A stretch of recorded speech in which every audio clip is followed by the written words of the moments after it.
Mobile रे किलकारी, mobile रे किलकारी किलकारी।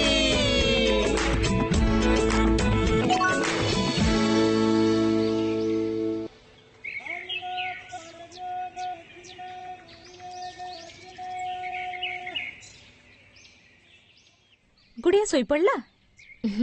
चल एबे सोइला। एबे शीघ्र आको खाइने। भाउज मते तो भाभी भाभी बहुत डर लागुछि। अरे देख पूजा, जेते बेले क्यों स्त्री माँ हुए ना सेते बेले समस्तक मुंडरे बस एई कथा ही आसी थाए। तथापि भाउज तुमे किछि तो कुह, तुमे तो दुई थर माँ ही सारिछ ना।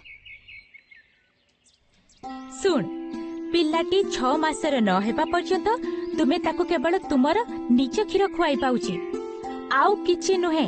ठीक अछि? किंतु भाउज जदि ये तथापि भोकिला रहिबो तो आउ यार पेट न भरिबो तो? ताकू छेली क्षीर देई परिबु कि? सुनिछि ताकू पिला हजम करि पारे। अरे नाई माँ, ना गाई ना छेली, पिला को केवल माँ क्षीर बस। जदि क्षीर न बाहरिबो तो छोटिया जीवन भोकरे रहिबनी। अरे नाई माँ। भाउज मते तो यही कथार ही चिंता घारुछि। नाई रे, माँ शरीर रे सेतिकी क्षीर हबो जेतिके पिला शोषी पारिबो। माने जेतिकी चाहिता सेतिकी जोगाण। बस तुमे पिला को बारंबार क्षीर खुआ जेबे जैसे चाहूथुबो। दिन को अति कम रे 8 रु 10 थर। देख माँ, पिला जेते अधिक क्षीर पीबो मार स्तन रे सेते अधिक क्षीर बाहरिबो।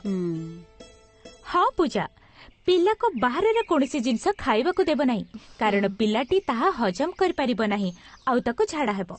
आउ तापरे माँ केवल हैराणी हेबा को पड़िबो। आउ बाहर क्षीर पियाइले माँ क्षीर बाहरिबा कम मध्य हेइ जाय।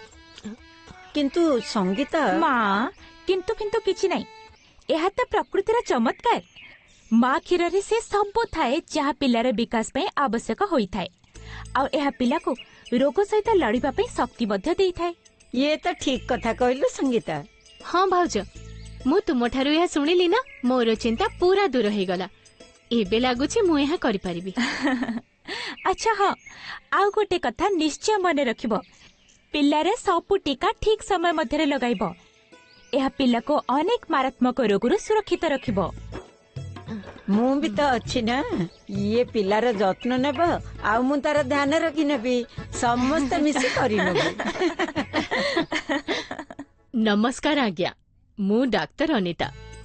मने रखंतु, जन्मरु 6 मास पर्यंत शिशु को केवल माँ क्षीर दिया जिवो, आउ किछि भी नुह। ए कथा को मने रखंतु, आउ एहा मध्य जे पिला को समस्त टीका ठीक समय रे देबाकू पड़िबो। आसंता सप्ताह रे पुणी कामरे कथा कहबी। परवर्ती वीडियो पाई अपेक्षा करंतु। प्रसव पूर्वरु प्रसव परे किलकारी प्रत्येक परिवार सहित।